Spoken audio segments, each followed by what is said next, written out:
नमस्कार.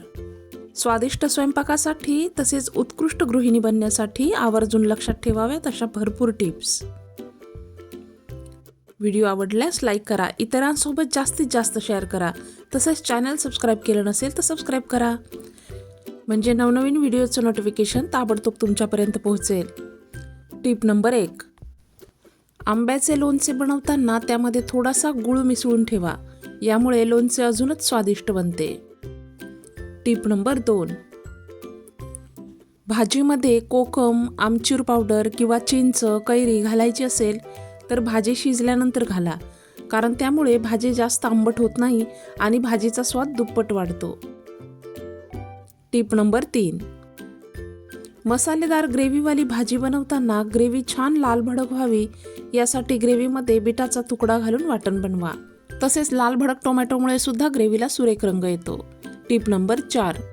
गुळाचा पाक बनवताना कढईमध्ये थोडे तेल किंवा तूप घालून पसरून घ्या, म्हणजे पाक कढईला चिकटत नाही. Tip number 5. मसाल्याच्या बरणीमध्ये थोडेसे मीठ घालून मिक्स करावे, त्यामुळे मसाल्यांमध्ये जाळी होत नाही. Tip number 6. समोसे बनवण्यासाठी पीठ मळताना त्यात थोडेसे तांदळाचे पीठ मिक्स करावे, समोसे कुरकुरीत होतात. Tip number 7.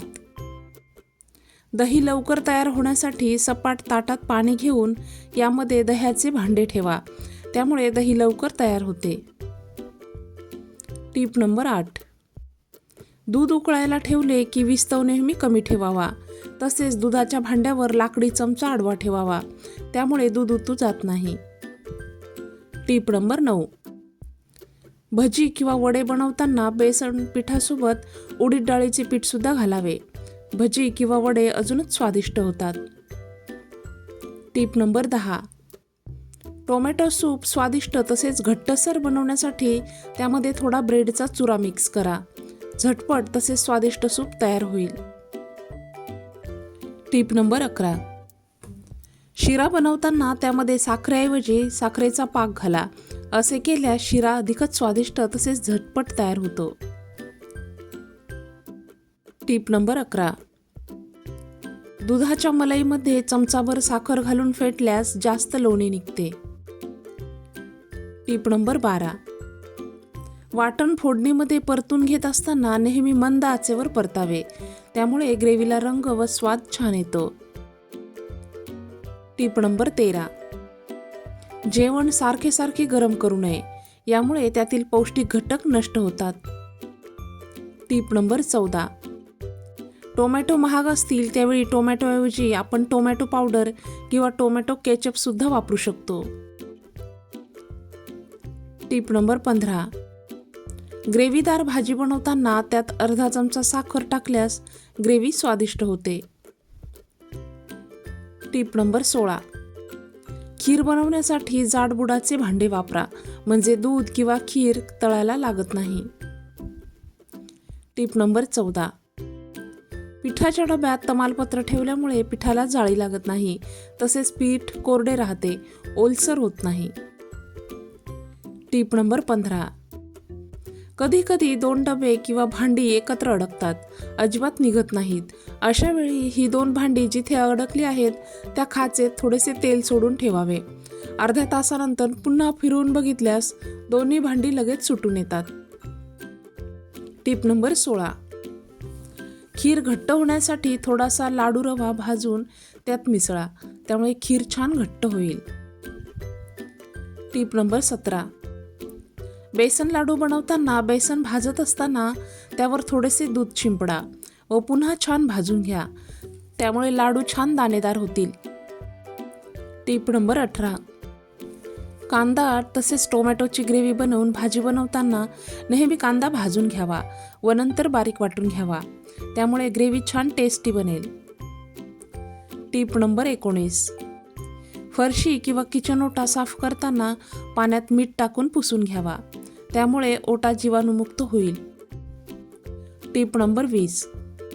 इडलीचे बॅटर शिल्लक राहिल्यास ते आंबट होऊ नये म्हणून त्यात खायचे पान टाकून ठेवा. Tip number 21. लोणी कढवताना त्यात 1 खडे मिठाचा खडा टाका, तूप छान दाणेदार होते. Tip number 22. लिंबू पिळून झाल्यावर साल फेकून न देता आतली बाजू नखांवर घासावी, त्यामुळे नखांना छान चमक येते. Tip number 23. मासे खाताना काटा घशात अडकल्यास सुका भात किंवा 1-2 केळी खावीत, काटा लगेच निघून जाईल. Tip number 24. मेथी, कोथिंबीर, कढीपत्ता स्वस्त असतील त्यावेळी साफ करून स्वच्छ धुवून घ्या. सर्व पाणी निथळून झाल्यावर पेपरवर किंवा सुती कपड्यावर पसरून फॅनखाली सुकवा व सुकल्यावर हवाबंद डब्यात भरून ठेवा. भाजीची लज्जत वाढवण्यासाठी याचा वापर करावा. Tip number 25. थोडासा शिळा भात शिल्लक राहिल्यास ताजा भात बनवल्यानंतर कुकरचा प्रेशर निघून गेल्यावर त्यावर हा शिळा भात ठेवावा व पुन्हा कुकरचे झाकण बंद करावे. त्यामुळे जेवायला बसेपर्यंत शिळा भात पुन्हा ताजा होतो. Tip number 26. पोहे भिजवताना नेहमी चाळणीत भिजवावे. अगदी मोकळे भिजले जातात कारण जास्तीचे पाणी चाळणीतून निथळून जाते. Tip number 27. पनीरची भाजी करताना पनीर फ्राय केल्यानंतर ते गरम पाण्यात बुडवून ठेवावेत. असे केल्यास पनीरचे तुकडे कडक होत नाहीत. Tip number 28. किचनमध्ये झुरळे झाली असतील तर रात्री किचन ओटा व बेसिन स्वच्छ ठेवा. सिंकमध्ये खडखडी भांडी ठेवू नका. त्यासोबतच प्रत्येकी 2 चमचे पीठ व बोरिक पावडर तसेच साखर मिसळून त्याच्या छोट्या छोट्या गोळ्या बनवाव्यात व त्या सिंकमध्ये ओट्यावर ओट्याखाली ठेवाव्यात. झुरळे नाहीशी होतील. Tip number 29. बटाटे उकडताना त्यात मीठ टाकल्यास बटाट्याची साले सोलायला सोपी होतात. Tip number 30. घरी काढलेले तूप जास्त दिवस ठेवायचे असल्यास त्यात 1 तुकडा गूळ व 1 तुकडा सैंधव मिठाचा घालून ठेवा. तुपाला खराब वास येत नाही. Tip number 31. अगदी गडबडीत जेवण बनवायचे असल्यास कुकर लावताना डाळीमध्ये हळद, तेल, जिरे पावडर, टोमॅटो चिरून तसेच हिरवी मिरची, हिंग घालून 2 शिट्ट्या काढा. अगदी टेस्टी वरण तयार होते. फोडणी द्यायची सुद्धा गरज पडत नाही.